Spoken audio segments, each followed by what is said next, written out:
Hey hi guys, நாம் இன்னைக்கு இன்னியோ radian சீசனோட 12th episode தான் பார்க்க போகிறோம். இது வரைக்கும் பார்த்ததுல ஹீரோயினுக்குள்ள பயங்கரமான கிளாஷ். ஆக்சுவலாக நீ என்னோட மூஞ்சிலே முழிக்காதரா, 7 வருஷமா என்ன தெரிஞ்சே என் கூடவே இருந்துக்கிட்டு, பட் நீ யாருன்னு என்கிட்ட சொல்லவே இல்லை. அது மட்டும் இல்லை, நீ ஒரு ஆள் மாறாட்ட வேலையெல்லாம் பார்த்துருக்க, இனிமே என் மூஞ்சில முழிக்காதுன்னு சொல்லிட்டு போயிடா. அந்த நேரத்தில் உங்ககிட்ட ஒரு கொஸ்டின் கேட்டிருந்தேன். ஆக்சுவலாக இப்போ நடந்த விஷயங்கள் எல்லாமே உண்மையா இல்லை இதில் வேற ஏதாவது மாற்றங்கள் இருக்குமா அப்படின்ற மாதிரி. பட் நான் எதிர்பார்த்ததை விட பயங்கரமான ட்விஸ்ட் அண்ட் டர்ன்ஸ் இந்த சீரீஸ்ல அமைஞ்சிருக்கு. ஸோ மிஸ் பண்ணாம ஆரம்பத்துல இருந்து கடைசி வரைக்கும் பாருங்க. ஆக்சுவலா ஹீரோ காண போயிட்டான் அப்படின்ற மாதிரி ஹீரோயின் பார்க் தாத்தா வந்து மீட் பண்ணும்போது அவரு சொல்லியிருப்பாரு இல்லையா, நைட்டே அவன் கிளம்பி போயிட்டாமா, என்னாச்சு ஏதாச்சுன்னு தெரியல, எங்க தேடியும் காணும் அப்படின்ற மாதிரி பரபரப்பா அவங்க பேசிட்டு இருக்கும்போது அந்த நேரத்துல பென் வேற ஓடி வந்து அவன் என்னோட ஹெட் குவார்டர்ஸ்க்கு மெயில் சென்ட் பண்ணிட்டான், இதுக்கப்புறம் அவன் வேலையிலே இருக்க போறது இல்லைன்னு சொல்லிட்டு அந்த மெயில பார்த்துட்டு அவன் எங்கேருந்து அந்த மெயில சென்ட் பண்ணான் அப்படின்னு செக் பண்றதுக்குள்ள அக்கௌண்ட்ஸ் அதை டெலீட் பண்ணிட்டாங்க, என்னால கிளியரா ஐடென்டிஃபை பண்ண முடியல, இப்ப எங்க போனானே தெரியல அப்படின்ற மாதிரி எல்லாம் அவன் பதப்பதைக்கா இந்த பக்கம் தாத்தா உடஞ்சு போன அந்த ஐபேடை கொடுத்துட்டு இதுலதான் அவன் கடைசியா ஏதோ ஒண்ணு உன்கிட்ட சொல்லணும்னு விரும்பினா, இதுல ஏதாவது ஒரு விஷயங்கள் இருக்கும், இந்த உடஞ்சு போனதை வச்சு என்னால ஒன்னும் பண்ண முடியல, பட் உன்னால ஏதாவது பண்ண முடியுதா அப்படின்றத பாரு. அவன் அடிக்கடி இந்த ஒரு டேபை வச்சுக்கிட்டு இதை நான் அவகிட்ட கொடுக்கணும்னு பல முறை சொல்லியிருக்கான் அப்படின்ற மாதிரி சொல்லி கொடுக்குறாரு. அதை இவ்வளவு திங்க் பண்ணி பாக்குறாரு. இதை என்கிட்ட பல முறை கொண்டு வந்து கொடுத்தான், நான் அதை ரிஜெக்ட் பண்ணிட்டேன், இதுக்குள்ள என்ன இருக்குன்னு நான் பார்த்திருந்தேன்னா ஒருவேளை நான் அவனை சேவ் பண்ணிருக்கலாம், இப்ப அவன் எங்க போனான்னு தெரியலையே அப்படின்ற மாதிரி பயங்கரமா ஃபீல் பண்ணி தாத்தா கிட்ட சொல்லும் போது அவரும் பாருமா அப்படின்னு சொல்லிட்டு கிளம்புறாரு. அவங்க கட் பண்ணி அடுத்த சீன்ல இந்த டேபை அப்படியே டேபிள் மேல வச்சுட்டு பக்கத்துல அவன் டைரி எழுதுவான் இல்லையா, அதை எடுத்து செக் பண்ணி பாக்குறான். அதுல டெஸ்ட் டியூப் உடஞ்சதுல இருந்து அவனோட ஞாபகங்கள் ஸ்டார்ட் ஆயிருக்கு. சோ அந்த பிரேஸ்லெட்டை அவனோட மெமரிஸ்ல அந்த சவுண்ட் மட்டும் வந்துட்டு போயிருக்கு. இப்பதான் நான் இதை கண்டுபிடிச்சேன், இந்த பிரேஸ்லெட்டை போட்டிருக்கவளோட பேர் சா, இவளும் பாஸ்டன்ல என்னோட யூனிவர்சிட்டியில தான் படிச்சிருக்கா அப்படிங்கிற டீட்டெயிலையும் எழுதி வச்சிருக்கான். சோ அதுக்கப்புறம் செக் பண்ணி பார்க்கலான்னு அவன் கார் கிட்ட வரும்போது தான் எண்ட் ஆஃப் த ட்ரையல் அப்படின்ற மாதிரி எழுதி வச்சிருக்கான். ஆக்சுவலா எண்ட் ஆஃப் த ட்ரையல்னா 3 மாசம் உங்க கூட நான் பாய் ஃப்ரெண்டா பழக்கலாம், இந்த ட்ரையல்ல நம்ம 2 பேருக்கும் செட் ஆகலன்னு வச்சுக்கோயேன், ஒரேடியா பிரிஞ்சிடலாம், இந்த 3 மாசம் பழகிட்டு பிரியறவங்க திரும்ப ஒன்னு சேர்ந்ததா சரித்திரமே கிடையாது, ஓகேவா அப்படின்ற மாதிரி சொல்லியிருப்பான். இவளும் சரி பழகிதான் பாப்போமே அப்படின்ற மாதிரி பழக ஸ்டார்ட் பண்ணவங்க தான் இந்த லெவலுக்கு வந்து நிக்குது. ஸோ இதெல்லாம் தெரிஞ்சுக்கணும்னா சா கிட்ட போய் கேட்கணும். நேரா ஹாஸ்பிட்டலுக்கு போறான். அந்த இடத்துல சா நின்றுட்டு இருக்கும்போது அவகிட்ட என்னாச்சு எங்க போனா சான் அப்படின்ற மாதிரி கேட்க, இல்ல நான் தான் அவன் காணா போனதுக்கே காரணம் அப்படின்ற மாதிரி அவ சொல்ல, என்ன சொல்றீங்க அப்படின்ற மாதிரி கேட்க, ஆக்சுவலா என்ன ஃபர்ஸ்ட் நீ மன்னிச்சிடு, ஹயாங் சாங்க்கும் எனக்கும் ஆல்ரெடி ஃப்ரெண்ட்ஷிப் இருந்துச்சு. ஆக்சுவலா என்ன நடந்துச்சுன்னா, நீ ரொம்ப ஃபேஷன் டிசைனிங்ல பிஸி ஆயிட்ட, நீ லவ் பண்ணிட்டு இருந்த ஹயாங் சாங், அவனுக்கு உன்கிட்ட பேசணும் டைம் ஸ்பெண்ட் பண்ணணும்னு ஆசை, பட் உன்னால அந்த டைம் அவனுக்கு கொடுக்க முடியல, நீ டைமை கொடுக்காததுனால அந்த ஸ்பேஸை யூஸ் பண்ணிக்கிட்டு அவன் பயங்கர லோன்லி ஆயிட்டான். லோன்லி ஆனவன் என்ன பண்றதுன்னு தெரியாம பார்க்ல உட்காந்து தம் அடிச்சுட்டு இருந்தான். அந்த நேரத்துல நான் உன்கிட்ட வந்து உட்காந்து என்ன இப்படி கவலையா இருக்க அப்படின்ற மாதிரி கேட்க ஆரம்பிச்சதுதான், இந்த இடத்துல எல்லாம் ஸ்மோக் பண்ணாதன்னு சொல்ல ஆரம்பிச்சதுதான். அதுலேருந்து நாங்கள் 2 பேரும் ஃப்ரெண்ட்ஸாக பழக ஆரம்பித்தோம். ஃப்ரெண்ட்ஸாக பழகினது அப்படியே காதலாக மாறிச்சு. நீ அந்த இடத்துல பிஸியாக இருந்ததுனால என்ன அவன் யூஸ் பண்ணிக்க ஆரம்பிச்சிட்டான். என்னோட ப்ரெசன்ஸ் அவனுக்கு ரொம்ப சந்தோஷத்தை கொடுத்தது. நாங்கள் 2 பேரும் பேசும்போது அவன் ரிலாக்ஸாக ஃபீல் பண்ணான், சந்தோஷமா இருந்தான். உன்னை எப்படியாவது பிரேக்கப் பண்ணோன்னு என்கிட்டே பல தடவை சொல்லியிருக்கான். பட் நாங்கள் அடிக்கடி வெளியில போக ஆரம்பிச்சோம். அந்த நேரத்தில் அவனோட ரூம்மேட்டா இருந்தது ஷான் தான். ஸோ அவன்கிட்ட ட்ரிப்புக்கு போறோன்ட்டு அவசர அவசரமா சொல்லிட்டு கிளம்பணும். பட் அவனோட லேப்டாப்பையும் சேர்த்தே கொண்டு வந்துட்டோம். அதனால லேப்டாப் மாறிடுச்சு. நீ அடிக்கடி மெசேஜ் பண்ணிருக்க, அந்த நேரத்துல என்ன நடந்துச்சுன்னே தெரியல, அவன் உனக்கு நார்மலா அவன் எங்க இல்ல அப்படின்ற சொல்றதுக்காக மெசேஜ் பண்ண ஆரம்பிச்சிருப்பான் போல இருக்கு. அதுக்கப்புறம் நீங்க 2 பேரும் பழகி இருக்கீங்க. அந்த கேப்ல தான் நீங்க ரொம்ப மனசு விட்டு பேசியிருப்பீங்கன்னு நினைக்கிறேன் அப்படின்ற மாதிரி சொல்ல, இல்ல அதெல்லாம் இல்ல, இப்ப அவன் காணா போனதுக்கு நீங்க தான் ரீசன் சொன்னீங்களே, அது என்ன அப்படின்ற மாதிரி கேட்க, நான் தான் அவனை கொஞ்சம் கண்ணா பின்னான்னு பேசிட்டேன், அந்த லேப்ல நடந்த எக்ஸ்போஷனுக்கு காரணம் நீ தான், அதனாலதான் ஹயாங் சாங் செத்து போயிட்டான்னு சொல்லிட்டேன், பட் உண்மையான ரீசன் அவன் கிடையாது நான் தான் அப்படிங்கிற மாதிரி சா சொல்ல, இவளுக்கு வேற வழியே இல்லை, என்ன பண்றதுன்னே தெரியல, எங்க தேடுறது ஒண்ணுமே புரியாம நேரா வீட்டுக்கு போறா. அட்டிக்ல இருந்து பேனாவை தூக்கி போட்டா இல்லையா, அது எங்க போய் விழுந்துச்சு அப்படின்ற மாதிரி தேடி கண்டுபிடிக்கிறதுக்காக போறா. அந்த இடத்துல அவன் நினைச்ச மாதிரியே பேனா கிடைக்குது. அந்த பேனாவை வச்சு பயங்கரமா ஃபீல் பண்ணி அழுது, என்ன புரிச்சனும் அவன் வந்து லேப்டாப்பை பாருன்னு பல தடவை சொல்லியிருப்பான். பட் அப்பெல்லாம் பார்க்காம அவன் போனதுக்கு அப்புறம் கதறி அழறா. அடுத்த சீன்ல யோங் மேனேஜர் கிட்ட, சில்க் மர்ச்சன்ட் நானே போய் பாக்குறேன், நீங்க கொஞ்சம் அபிஷியல் ஒர்க்கை பாத்துக்கோங்க, பாட்டியை பாத்துக்கோங்க அப்படின்னு சொல்லிட்டு ரொம்ப துடிப்பா அவ கார் எடுத்துட்டு தனியா கிளம்புறேன்னு சொல்லி கிளம்பிடுறா. அத மேனேஜருக்கும் பரவாயில்லையே அப்படின்னு ஃபீல் பண்றாரு. அங்க கட் பண்ணி அடுத்த சீன்ல இந்த பக்கம் ஹடம் ஹாஸ்பிட்டல்ல பாய் ஃப்ரெண்டை செக் பண்ண போயிருப்பான். அந்த இடத்துல அவன் இருந்திருக்க மாட்டான். என்னாச்சு அவனுக்கு அப்படின்னு செக் பண்ணி பார்க்கும்போது இதுக்கப்புறம் அவனால நடக்கவே முடியாதான், விளையாடவே முடியாதான் அப்படின்ற மெசேஜ் ஃப்ரெண்ட்ஸ் சொன்னதுக்கு அப்புறம் அவன் காணா போயிட்டான் அப்படின்றத தெரிஞ்சுக்கிட்டு அங்கேருந்து குடுகுடுன்னு ஓடி போய் அவன் எங்கெல்லாம் இருப்பானோ அந்த இடத்துல செக் பண்ணிட்டு ஃபைனலா கண்டுபிடிச்சிடான். அவனும் அந்த நடக்க முடியாதவங்க யூஸ் பண்ற அந்த ஸ்டிக்கை யூஸ் பண்ணி நடந்து போகும்போது எதுக்கு நான் கவலைப்பட்டு இருக்க, ஒவ்வொரு வருஷமும் ஒவ்வொரு பிளேயருக்கு காலில் அடிபட்டு ஏற்படுது. அவங்களாம் திரும்ப வந்து விளையாடவே இல்லையா அப்படின்னு ஒவ்வொரு வருஷத்தையும் சொல்லி அந்த பிளேயர்ஸோட நேம சொல்லி இவங்களுக்கு இப்படி ஆச்சு அவங்களுக்கு அப்படி ஆச்சு, அவங்கள ரெக்கவர் ஆகி திரும்ப வந்து விளையாடலையா, ஏன் இப்படி ஃபீல் பண்ணிட்டு உன்னைய நொந்துக்கிற அப்படின்ற மாதிரி பயங்கரமா அவனை என்கரேஜ் பண்ண. நான் இருக்கேன் உன் கூட, நீ எழுந்து விளையாடுற வரைக்கும் நான் உன் கூடவே இருப்பேன், அதுக்கப்புறமும் உன் கூடவே இருப்பேன், நீ கொஞ்சம் தைரியமா இருந்தா போதும், நான் சொல்றதெல்லாம் கேட்டு ட்ரீட்மெண்ட்டை மட்டும் கம்ப்ளீட்டா எடுத்துக்கோ அப்படின்ற மாதிரி இன்னும் மெச்சோர்டா பேசுவா. அடுத்த சீன்ல திடீர்னு பனிப்பொழியே ஆரம்பிச்சிருச்சு. அது மட்டும் இல்லாம இவ போனவ இன்னும் வரல, ஒரு மெசேஜ் கூட இல்லையே அப்படின்னு மேனேஜருக்குள்ள ஒரு பதட்டம். எங்க போயிருப்பா, ஒருவேளை அவளை ரீச் பண்ண கூட முடியலையே, எங்கேயாவது மாட்டிட்டாளா அப்படின்ற மாதிரி யாங் மேல பயங்கரமான பாசம் வர ஆரம்பிக்குது. ஆக்சுவலா அவ காதல சொல்லும் போது கூட அந்த அளவுக்கு அந்த காதல் மேல ஒரு இம்ப்ரெஷன் இருந்திருக்காது. இந்த குடும்பத்தை நம்ம நல்லா பாத்துக்கணும் அப்படின்ற ஒரு தாட் மட்டும் தான் இருக்கும். சோ இவரை தேடிட்டு வந்தது நல்லதா போச்சு. பாருங்களேன், பனி பயங்கரமா பெய்யுது. இந்த அம்மாவுக்கு பவரும் இல்ல, வண்டியில ஃபியூவலும் இல்ல, எல்லாமே ஸ்டாப் ஆகி அப்படியே பனியில ஸ்டக் ஆகி ஒரு இடத்துல உட்காந்துட்டு இருக்கா. பட் பனி பொழியும் போது தூங்க கூடாது இல்லையா, தூங்குனா செத்து போயிடுவோம். ஐயோ செத்துட்டேன்னா என்ன பண்றது, பரவாயில்ல நல்லா தான் வாழ்ந்திருக்கோம், செம ஹாப்பியான லைஃப் தான் வாழ்ந்திருக்கோம், இப்படியே செத்தாலும் பரவாயில்லன்ட்டு அப்படியே தூங்க அவ ட்ரை பண்ணும் போது அந்த இடத்துல மேனேஜரோட குரல் இப்ப கூட பத்தியா அவனோட ஞாபகங்கள் தான் வருது அப்படின்னு நினைச்சுக்கிட்டே அப்படியே கண்ணை மூடிட்டு இருப்பா. அந்த நேரத்துல அவ குடுகுடுன்னு ஓடி வந்து என்ன பண்ணிட்டு இருக்கீங்க, வெளியில வா அப்படின்ற மாதிரி கூப்பிட்டா இவளுக்குள்ள பயங்கரமான சந்தோஷம். இவ்வளவு தூரம் நம்மளை தேடிட்டு வந்திருக்கானே அப்படின்னு சந்தோஷப்பட்டுட்டு திரும்ப இவங்க 2 பேரும் கார்க்குள்ளே உட்காந்து பேச ஆரம்பிக்கிறாங்க. அந்த நேரத்துல நீ அன்னைக்கு என்கிட்ட வந்து காதல சொல்லும் போது நான் உங்க கீழே வேலை செய்யற ஒரு கொலீக் அப்படின்னு தான் திங்க் பண்ணிட்டு இருந்தேன், பட் என்னால அப்படி ஃபீல் பண்ண முடியல, நான் அதுக்கும் மேல அப்படின்ற மாதிரி சொல்றான். சோ இவளுக்கும் புரிஞ்சு போயிடுது. சோ இவ சொன்ன அந்த காதலுக்கு அவனுக்கும் அதுல சம்மதம்னு தெரிஞ்சுக்கிறா. அங்க கட் பண்ணி அடுத்த சீன்ல தாத்தா ஹீரோ இருந்த ரூம் எல்லாம் வந்து செக் பண்ணி பாக்குறாரு. மொத்தத்தையும் கிளீன் பண்ணிட்டு அவன் எப்ப வருவான் அப்படின்ற மாதிரி வெயிட் பண்ணி எல்லாம் பாக்குறாரு. இந்த பக்கம் ஹீரோயின் அவன் எங்கெல்லாம் போனான், எங்கெல்லாம் வருவான், யாரெல்லாம் அவனோட ஃப்ரெண்ட்ஸ் அப்படின்ற மாதிரி கொஞ்சம் ரிசர்ச்சும் பண்ணிட்டு இருக்கா. ஆபீஸ் விஷயத்துல அவ ஒர்க் பண்ணியே ஆகணும் இல்லையா, பாட்டி வேற வேலையை விட்டுட்டு போயிட்டாங்க. இது எல்லாமே இவளோட தலையில விழுந்ததுனால அங்கேயே இருக்கா, பர்ஃபெக்டா தான் ஒர்க் பண்ணிட்டு இருக்கா. எப்படியாவது அவனை கண்டுபிடிச்சிட முடியும்ன்ற தைரியம் மட்டும்தான். அதே சமயத்துல அவருக்கு ஒரு பார்சல் வருது. ஹீரோவோட பாட்டி ஆல்ரெடி பாட்டர் இல்லையா, இவங்க அம்மாவோட பிளேட்டை அழகா ரெடி பண்ணி திரும்பவும் அனுப்பியிருப்பாங்க. ஒட்ட முடியாததை கூட ஒட்ட முடியும், ஆக்சுவலா பிரிஞ்சு போன மனசை கூட திரும்பவும் ஒன்னு சேர்க்க முடியும் அப்படின்ற மாதிரி எல்லாம் அவங்க ஒரு லெட்டர்ல எழுதி அனுப்ப இவளுக்குள்ள ஒரு கான்பிடென்ட் வருது. ஒட்ட முடியாதது, பிரிக்க முடியாதது, அந்த லேப்டாப் இருக்கே அதை கொஞ்சம் சரி பண்ணா என்ன இருக்குதுன்னு நமக்கு தெரிஞ்சுக்க முடியும் அப்படின்ட்டு குடுகுடுன்னு ஓடி போயிட்டு அதை ரெடி பண்றதுக்கு ட்ரை பண்றா. ஒவ்வொரு டெக்னீஷியன்ஸா எடுத்துட்டு போனாலும் இதை பண்ண முடியாதமா, இது கொஞ்சம் பழைய மாடல், அதோட ஸ்பேர் பார்ட்ஸ் கிடைக்காது அப்படி இப்படின்னு சொல்லிட்டாங்க. இப்படி அவ எடுத்துட்டு போகும்போது ஃபைனலா ஒருத்தர் சோஷியல் மீடியால அவளுக்கு ஒரு போஸ்ட் போட்டிருக்காரு, என்னால் இந்த பழைய ஐட்டம்ஸ் எல்லாம் கொஞ்சம் ரெடி பண்ண முடியும், பட் நேராக கொண்டுட்டு வாங்க அப்படின்ற மாதிரி சொல்ல இவளும் அந்த மெசேஜ்க்கு ரிப்ளை எல்லாம் பண்ணி பார்த்துட்டு ஃபைனலா அந்த டேப் எடுத்துட்டு போய் அவர்கிட்ட கொடுக்க, இங்க பாருமா நீ கொண்டு வந்து கொடுக்கறது இருக்கிறதுலே ரொம்ப பழசானது, நான் ட்ரை பண்ணி பார்க்குறேன் பட் முடிஞ்சாதான் அப்படின்னு சொல்லிட்டு வாங்கினவர் பர்ஃபெக்டா ரெடி பண்ணி கொடுத்துறாரு. அதுல இருக்கிற ஃபைல்ஸ் எல்லாம் ஃபர்ஸ்ட் இவளோட டேபுக்கு டிரான்ஸ்ஃபர் பண்ண அவ்வளவுதாங்க. அதுல அவன் கிளியரா ஒவ்வொரு நேரத்திலையும் என்னென்ன நடந்துச்சு அப்படிங்கிற மாதிரி ஒரு பெரிய ஸ்டோரியே கிரியேட் பண்ணி இவளுக்காக வச்சிருப்பான். முதல் முறை உங்க அப்பா விட்டு பிரிஞ்சு நான் ரூம்ல தங்க போறேன் அப்படின்ட்டு ரூம் எடுத்து வந்திருப்பான். அந்த நேரத்துல இவன் ஹயாங் சான் கூட தங்கியிருப்பான். ஹயாங் சாங் எப்படின்னா ஹீரோயினை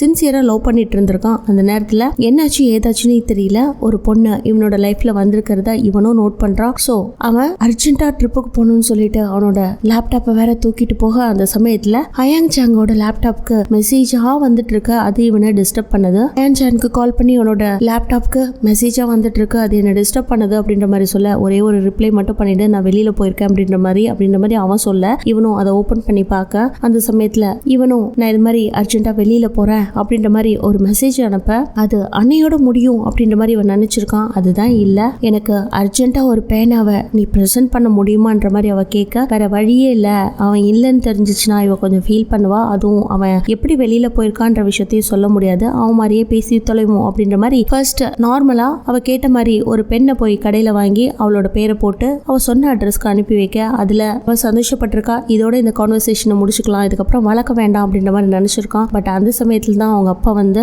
எதேச்சியா இவனோட ரூமை செக் பண்ணி பார்க்கும்போது அம்மாவோட போட்டோவையும் இவனோட போட்டோவையும் மிங்கிள் பண்ணி அவன் வரைஞ்சிருக்கிறத பிடிக்காம பயங்கரமா சண்டை போட்டு அவனை அடிச்சிருப்பாரு. அவனோட கண்ணத்தோட பக்கத்துல கூட கீரல் விழுந்திருக்கும். அந்த சமயத்துல இதுக்கப்புறம் எதுக்கடா வாழ்ந்துகிட்டு அப்படின்ற மாதிரி சூசைட் அட்டன் பண்ண போனவன் திரும்ப இவளோட மெசேஜோட சத்தத்தை கேட்டுதான் நின்றுப்பான். ஸோ என்னதான் மெசேஜ் அனுப்பிச்சிருக்கா வந்து பார்க்கலாம் அப்படின்னு பார்க்கும்போது 4 சவுத்துக்குள்ளே வாழ்ந்துட்டு இருக்க நீ அப்படின்ற மாதிரி இவனை ஃபர்ஸ்ட் பிரைஸ் பண்ணிட்டு ஒன்னால தான்டா நான் சாம்பியனா வின் பண்ணேன், எனக்கு அவார்டே கிடைச்சிருக்கு, எனக்கு போஸ்டிங் கிடைச்சிருக்கு அப்படி இப்படின்ட்டு பயங்கரமா அந்த பெண்ணை இவன் பிரசன்ட் பண்ணதுனால அவ வாழ்க்கையில பயங்கரமான சந்தோஷத்தை அனுபவிச்சுதான் அவ ஷேர் பண்ண. அதுல இருந்து சிரிப்பை மறந்தவன் முதல் முறையா சிரிக்க ஆரம்பிக்கிறான்.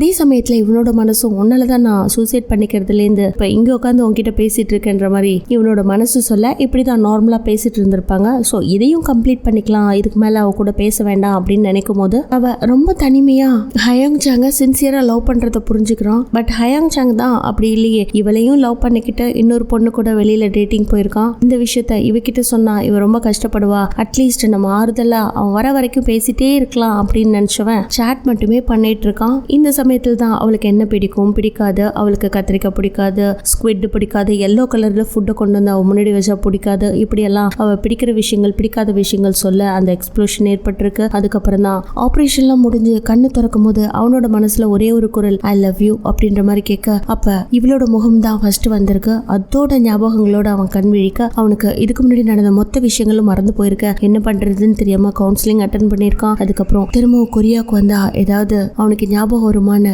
எதேச்சியா வந்தவன் ஃபர்ஸ்ட் நம்ம டிரா பண்றோம், நம்ம மனசுல இருக்கிறத வரைகிறோம் அப்படின்ற மாதிரி முடிவெடுக்கிறான். அப்படியே அவன் கார்ல சும்மா வைப் பண்ணிட்டு போகும்போது எதேச்சியா கோஇன்சிடென்ஸா இவளை பார்த்திருக்கான். அது ஜனவரி 1. இந்த பொண்ணோட முகம் தானே என்னோட நினைவுகள்ல வருது, இவ யாரு அப்படின்ற மாதிரி ஃபாலோ பண்றதுக்காக ஒப்பினியே ஃபாலோ பண்ணி வந்தேன். அந்த நேரத்துல நியூ இயர் செலிப்ரேஷனுக்காக வெடி வெடிச்சிச்சு. நான் கிட்டக்க நெருங்கி வரலான்னு நினைக்கும் போதுதான் எனக்கு திரும்பவும் அந்த வெடியை பார்த்து எக்ஸ்ப்ளோஷனோட ஞாபகங்கள் டக்குன்னு அந்த நேரத்துல எனக்கு ஒரு ஃபிளாஷ், அப்படியே நீ என்னோட ரூம்மேட்டோட லவர் ஆச்சு அப்படின்றது மட்டும்தான் ஞாபகத்துக்கு வந்துச்சு. அதனால உன்கிட்ட என்னால வந்து பேச முடியல, அப்படியே நான் திரும்பி போயிட்டேன். அதுக்கப்புறம் நீ யாருன்னு தெரிஞ்சுக்கிறதுக்கு பல முறை ட்ரை பண்ணிருக்கேன். பட் நீ என் ரூம்மேட்டோட லவ்வருங்கிறது மட்டும்தான் அது வரைக்கும் ஞாபகத்துல இருந்தது. ஆக்சுவலா உங்க ஆபீஸ்க்கு வந்து முதல் முறையா நீ பெண்ணை கீழே தவற விட்ட இல்லையா, அதை எடுக்கிற வரைக்கும். அதுக்கப்புறம் உன்கிட்ட நார்மலா பேச ஆரம்பிச்சேன். நீ யாருன்றது எனக்கு தெரியும், ஆனா நான் யாருன்றது உனக்கு தெரிஞ்சிச்சுன்னா நீ ரொம்ப ஃபீல் பண்ணுவ. ஆனா அந்த எக்ஸ்ப்ளோஷன் எப்படி ஏற்பட்டுச்சு, அந்த நேரத்துல என்ன பிரச்சனை நடந்துச்சுன்னு எனக்கு இது வரைக்கும் ஞாபகங்கள் இல்ல. அது மட்டும் எப்படியாவது கண்டுபிடிச்சிட்டு நான் யாருன்னு சொல்றதுக்காக தான் வெயிட் பண்ணிட்டு இருக்கேன் அப்படின்ற மாதிரி இந்த ஸ்டோரி இது வரைக்கும் கம்ப்ளீட் பண்ணிருக்கான். பட் இத இவன் எப்ப எடுத்துட்டு வந்து கொடுக்கணும்னு ட்ரை பண்ணான்றது தான் தெரியல. சோ இருந்தாலும் இந்த ஸ்டோரியை பார்த்துட்டு பயங்கரமா அவ ஃபீல் பண்ணி அழ ஆரம்பிக்கிறா. பாஸ்ட்ல என் வாழ்க்கையில நடந்ததெல்லாம் ட்ரீம்னு நினைச்சேன், அது ஒரு நைட் பேரன்னு இப்பதான் தெரிஞ்சிச்சு அப்படின்னு சொல்லிட்டு இவனை திட்டிருப்பா. பட் அது இல்ல, அவளோட வாழ்க்கையில நடந்தது இவளுக்கு ஒரு துரோகம் தான். சோ அதனால ரொம்ப ஃபீல் பண்ணாம இவன் இப்ப காணா போயிட்டான், அவனை எப்படி தேடி கண்டுபிடிக்கிறது அப்படிங்கிற அந்த முயற்சியில இறங்க ஆரம்பிக்கிறா. இந்த பக்கம் பாட்டிக்கு ஆபரேஷன்லாம் முடிஞ்சு அவங்க இப்ப டிஸ்சார்ஜ் ஆகி வீட்டுக்கு போக போறாங்க. எல்லாருக்கும் ஹாப்பி. தாத்தா பாருங்களேன் பொக்கையோட வந்திருக்காரு. சோ அவரு கொடுத்த கிஃப்ட் இவங்க தலையில மாட்டிக்கிட்ட இப்படியே அவங்க அந்த இடத்த விட்டு டிஸ்சார்ஜ் ஆகி வீட்டுக்கு போற மாதிரி இருக்கு. அதுக்கப்புறம் தாத்தாவும் பாட்டியும் ஒன்னாவே ஃப்ரெண்ட்ஸா அவங்களோட லைஃப் ஸ்டார்ட் பண்ணி அப்படியே ரன் பண்ணிட்டு இருக்காங்க. அதுவும் இந்த ரிட்டையர்மெண்ட் டைம்ல இயற்கையை ரசிக்கிறது, வெளியில போய் உட்காந்து பழைய கதைகள் எல்லாம் பேசுறது ரொம்ப சுவாரஸ்யமான விஷயம் இல்லையா. அப்படியே அவங்களோட லைஃப் போயிட்டு இருக்கு. இந்த பக்கம் ஹீரோ பாக்குறதுக்காக வரும்போது அவன் நார்மலா தான் இருக்கான். டே இதுக்கப்புறம் நீ சீக்கிரமா ரெக்கவர் ஆயிடுவ அப்படின்ற மாதிரி சொல்ல, ஆக்சுவலா இவன் டிஸ்சார்ஜ் ஆகி இந்த இடத்துக்கு ட்ரைனிங்காக வந்திருக்கா இல்லையா, அந்த இடத்துக்கு வந்தது ஃப்ரெண்டு கிட்ட சொல்லலையா. அதனால அது வந்து இவனை பார்த்து ஓன்னு ஒப்பாரி வைக்க, அவ்வளவுதான் என்னடா இன்னும் அழுதுட்டு இருக்க, இவன் தான் ரெக்கவர் ஆயிட்டானே, நம்ம எல்லாரும் சேர்ந்து மேட்ச் பார்க்க போலாமா அப்படின்னு சொல்லிட்டு ஒன்னா குதிச்சிட்டு இருக்கும்போது அப்பதாங்க நோட் பண்றான், ஐயோ என்னால குதிக்க முடியுது, எனக்கு வலிக்கவே இல்லை அப்படின்ற மாதிரி ஹேடமோட ஃப்ரெண்டு சொல்ல, அவ்வளவுதான் திரும்பவும் குதிக்கிறாங்க என்ஜாய் பண்ணிக்கிட்டே. இதுக்கப்புறம் கால்வலி இல்ல அப்படின்றத ஃபீல் பண்ணிக்கிட்டே சந்தோஷப்படுறாங்க. அடுத்த சீன்ல ஹயாங்கும் மேனேஜரும் மீட் பண்றாங்க. அவங்களுக்குள்ள ஸ்வீட்டா அந்த லவ் ஸ்டார்ட் ஆகுது. இந்த பக்கம் இது ஒரு ஃபங்க்ஷனுக்காக ஸ்வீட்ஸ் அண்ட் ஸ்நாக்ஸ் எல்லாம் சூப்பரா ரெடி பண்றாங்க. அது மட்டும் இல்ல ஒரு டின்னரையும் ரெடி பண்ணி குடும்பமா உட்காந்து ஒன்னா சாப்பிடுறாங்க. அதுல பார்க் தாத்தாவும் இருக்காரு. அங்க கட் பண்ணி அடுத்த சீன்ல இந்த பிசியோதெரபி செக்ஷன்லாம் முடிஞ்சதுக்கு அப்புறம் உன்னோட கால் சீக்கிரமா குணமாயிரும், அதுக்கப்புறம் நம்மளோட லைஃப பழையபடி ஸ்டார்ட் பண்ணி சூப்பரா இருக்கலாம்டா அப்படின்ற மாதிரி திரும்பவும் என்கரேஜ் பண்றா. இந்த பக்கம் ஹீரோயின் சம்மர் வந்துருச்சு, விண்டரும் போயிருச்சு, அடுத்து ஒவ்வொரு சீசனும் வருது, எல்லா சீசனுக்கும் என் கூட இருக்குன்னு சொன்னியடா ஆளை காணுமே அப்படின்ற மாதிரி அவளுக்குள்ள வருத்தங்கள் இருந்தாலும் குடும்பத்தையும் பாத்துக்கிறா, அபிஷியல் ஒர்க்கையும் பாத்துக்கிறா. இப்படி ஆபீஸ்ல பாருங்களேன், சம்மர் வந்துருச்சுன்னு எல்லாரும் ஐஸ்கிரீம் சாப்பிடுறாங்க. உன்னை விட்டு எந்த ஒரு சீசன்லயும் நான் பிரிய மாட்டேன், ஈவன் சம்மர்ல ஐஸ்கிரீம் சாப்பிடுற மாதிரி எல்லாம் சொல்லியிருப்பான். அதை நினைச்சு ஃபீல் பண்ணி பயங்கரமா கண்ணீர் வடிக்கிறா. அங்க கட் பண்ணி அடுத்த சீன்ல ஓடி போட்டவன் நம்ம ஹீரோ மாதிரியே இருக்கு. சோ அவன் ரொம்ப பிடிச்ச ஃபிளார் ஒரு செவுத்தோரமா இருக்க மாதிரி இருக்கு, அதை கூட அவன் அழகா டிரா பண்ணி அதுக்கு பக்கத்துல ஒரு சின்ன விஷயத்த விட்டுட்டு போயிருக்கான். அது என்னன்னா இந்த மதர் ஆஃப் பேர்ல் அந்த கிளவுட்ஸ் இருக்கும் இல்லையா, அந்த கிளவுடோட படத்தை குட்டியா வரைஞ்சு சிக்னேச்சர் மாதிரி அதை அந்த இடத்துல விட.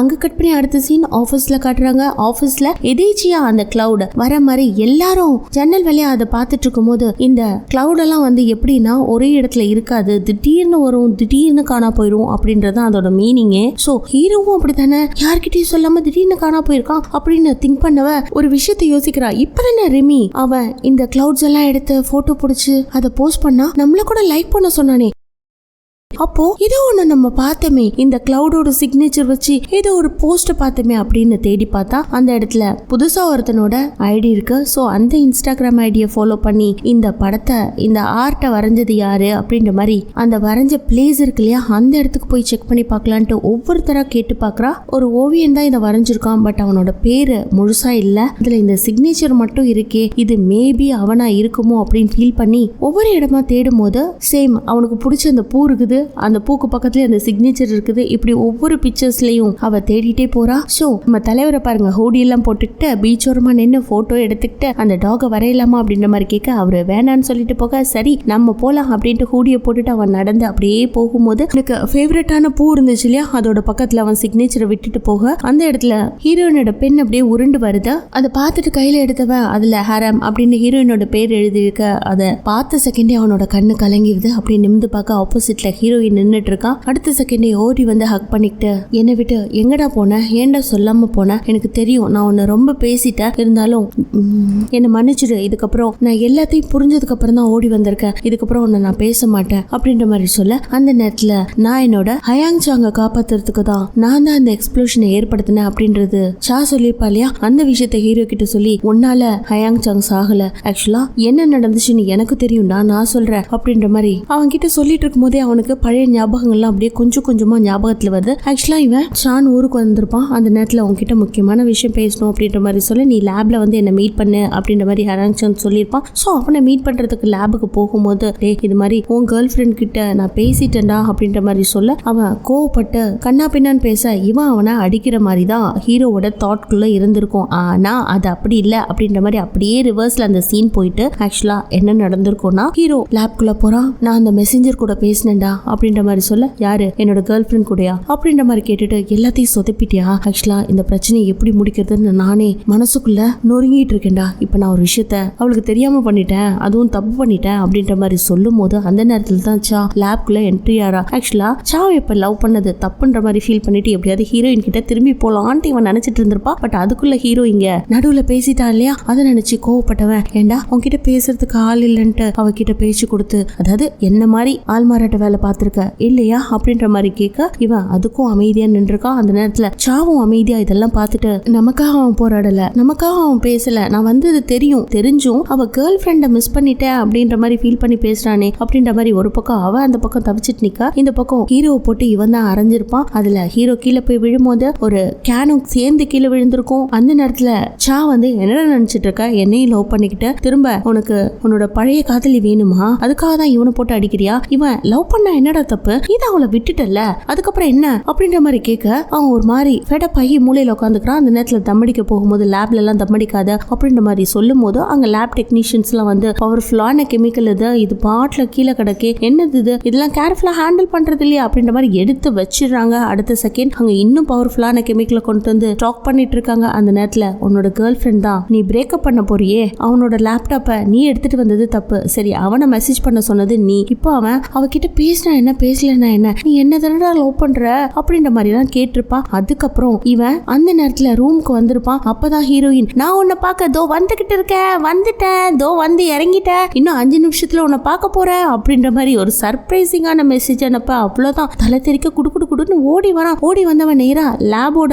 கதவுல கை வச்சு திறக்கிறதுக்குள்ள அங்க ஒரு பெரிய எக்ஸ்ப்ளோஷனே நடக்குது. அந்த லேப்குள்ள அந்த ஃபைனலா லைட்டரோட சவுண்ட் கேட்க இவனும் உள்ள பார்க்கும்போது அங்க ஹைலி டேஞ்சரஸ் ஆசிட் அப்படியே கீழே விழுந்து உடைய, அதுல ஹயான் சாங் கையில இருந்த லைட்டர் ஆன் ஆகி அதுவும் கீழே விழ அந்த இடத்துல பயங்கரமான எக்ஸ்ப்ளோஷன், அதுல வந்து இவன் கீழே விழுந்தது. அதுக்கப்புறம் தான் ஹயாங் சாங் அட்மிட் பண்ணி பார்த்துருக்காங்க, அவனால உயிர் பழைக்க முடியல. ஸோ அந்த தீ விபத்துக்கு காரணமும் இவ இல்லை அப்படிங்கிறது தெரிய வருது. ஸோ இந்த கதையெல்லாம் சொல்லிட்டு ஹீரோ பக்கத்துல ஹீரோயின் படுத்து அவனுக்கு ட்ரீட்மெண்ட் நடந்துட்டு இருக்கும்போது வெயிட் பண்ணிட்டு இருந்திருப்பா, அப்படியே தூங்கியும் போயிருப்பா. ஆனா எழுந்து பாக்குறதுக்கு முன்னாடி அவன் எழுந்திருச்சு இவ தூங்குறதே ரசிச்சிட்டு இருக்கான். ஐயோ திரும்பவும் திரும்பவும் விட்டுட்டு போயிடாதரா அவளை அப்படின்ற மாதிரி மனசு சொல்றதுக்குள்ள இவ கண் முழிச்சு பாக்குறா. அந்த இடத்துல அவனை காணும். திரும்பவும் இவ தேடிட்டு விட அப்ப இன்னொரு பிளாஷ்பேக்க காட்டுறாங்க. ஆக்சுவலா இந்த கதையில நீ 1000 தடவை என்ன நீ யாருன்னு கேள்வி கேட்ட, ஆனா எனக்கு ஏதோ ஒரு விஷயம் மறந்து போச்சு. அது என்னன்னு தெரியாம தான் இத்தனை நாள் குழம்பிட்டு இருந்தேன். பட் அதுக்கு முன்னாடியே உன்கிட்ட இந்த விஷயத்த நான் சொல்ல போறேன்ட்டு இவளுக்கு டவுட் வந்து இவ உண்மையை கண்டுபிடிக்கிறதுக்கு முன்னாடியே அந்த விஷயத்த பல முறை சொல்ல வந்திருப்பான். அதை இன்னொரு டேப்லேயே எழுதி வச்சிருப்பான். அந்த டேப்ல இருக்க விஷயத்தையும் ஆல்ரெடி படிச்சிருந்திருப்பா. திரும்பவும் இவன் இப்ப காணா போயிட்டானே அப்படின்ட்டு பயங்கரமா ஃபீல் பண்ண அப்படியே தேடிட்டு போறா. ஆனா அவனை ஒரு பிரிட்ஜ் கிட்ட சந்திச்சு திரும்பவும் ஒன்னு சேர்ந்துடுறாங்க. அதுக்கப்புறம் ஃபேமிலி எல்லாம் ஒன்னா சேர்ந்து ஒரு பெரிய வெட்டிங் செலிப்ரேஷன் நடத்துறாங்க. பாருங்களேன், ஹீரோயினும் செம்ம ஸ்மார்ட்டா ட்ரெஸ் அப் பண்ணி வர்றாங்க இல்லையா. ஓ, இவங்களுக்கு கல்யாணம் இல்லையா? தாத்தா பாட்டிக்கா? பார்த்தா யங் கப்பிள்ஸ் மாதிரி நல்ல ட்ரெஸ்ஸிங் பண்ணி அந்த இடத்துல பாட்டி கிட்ட வில் யூ மேரி மீன்னு மோதிரத்தை காமிச்சு சிறப்பா இவங்களோட மேரேஜ் நடக்குது. ஈவன் கல்யாணம் முடிஞ்சதுக்கு அப்புறம் மாப்பிள்ளை பொண்ணை கிஸ் பண்ணணும் இல்லையா, எல்லாரும் கிஸ் பண்ணுங்கன்னு சொல்ல அந்த நேரத்துல நோ அப்படின்ற மாதிரி அவங்க 2 பேரும் வெக்கப்பட்டு நிக்க, நாய் சும்மா இல்லாம கிஸ் பண்ணுங்கன்னு அதுவும் குலைச்சு காட்டுது. அதுக்கப்புறம் அவங்க கல்யாணம் கிராண்டா நடக்க அங்க கட் பண்ணி அடுத்த சீன்ல இவ்வளவு போராட்டங்கள்ல விட்டே கொடுக்காம கடைசி வரைக்கும் ஹடமோட பாய் ஃப்ரெண்ட் கூட இருந்திருப்பா. அதெல்லாம் பார்த்துட்டு அவன் ஒரே ஒரு வார்த்தை தான் சொல்லுவான். ஆரம்பத்துல நம்ம 2 பேருக்கும் கல்யாணம் ஆக போகுதுன்னு சந்தோஷப்பட்டோம். பட் அப்ப நம்ம மெச்சூரிட்டி கிடையாது. இப்ப இவ்வளவு விஷயங்களை சந்திச்சதுக்கு அப்புறம் தான் நம்ம மெச்சூர்ட் ஆயிருக்கோம். இதுக்கப்புறம் நம்மள யாராலையும் பிரிக்க முடியாது. உனக்கு என் மேல கான்பிடென்ட் இருக்கா? இப்பவாது நம்பிக்கை இருக்கா அப்படின்னு கேட்டுட்டு பயங்கரமா கொஞ்சம் அந்த நேரத்துல நீ தானே என்னோட ஃபர்ஸ்ட் ஃபேனு அப்படின்னு சொல்லிட்டு அவளுக்கு ஒரு பேஸ்பால் பாலை பிரசன்ட் பண்ண. டே, இதுல பாத்தியா நீ முதல்ல விளையாண்ட அந்த பாலையை நான் வச்சிருக்கேன்டா அப்படின்ற மாதிரி அவளும் காட்ட. சோ அந்த இடத்துல அவங்க 2 பேரும் ஒன்னு சேர்ற மாதிரி இருக்கு. அங்க கட் பண்ணி அடுத்த சீன்ல அபிஷியல் லைஃப்ல எல்லாரும் ஒன்னா உட்காந்து மீட்டிங் போட்டுட்டு இருக்காங்க. இப்போ இது ஒரு விஷயம்னா இது ஒரு விஷயம், இது ஏ இது பி, யாரு ஏ செலக்ட் பண்றீங்க யாரு பி செலக்ட் பண்றீங்க அப்படின்ற மாதிரி அங்க ஒரு கேள்வி எழுப்பி யாங் நிக்கா திடீர்னு நான் சிஏ செலக்ட் பண்றேன் அப்படின்ட்டு ரகடா நம்ம பாட்டி செம்ம ஸ்டைலா என்ட்ரி கொடுக்க எல்லாருக்கும் சந்தோஷம். திரும்ப அவங்க வந்துட்டாங்கன்ட்டு அதை செலிப்ரேட் பண்றாங்க.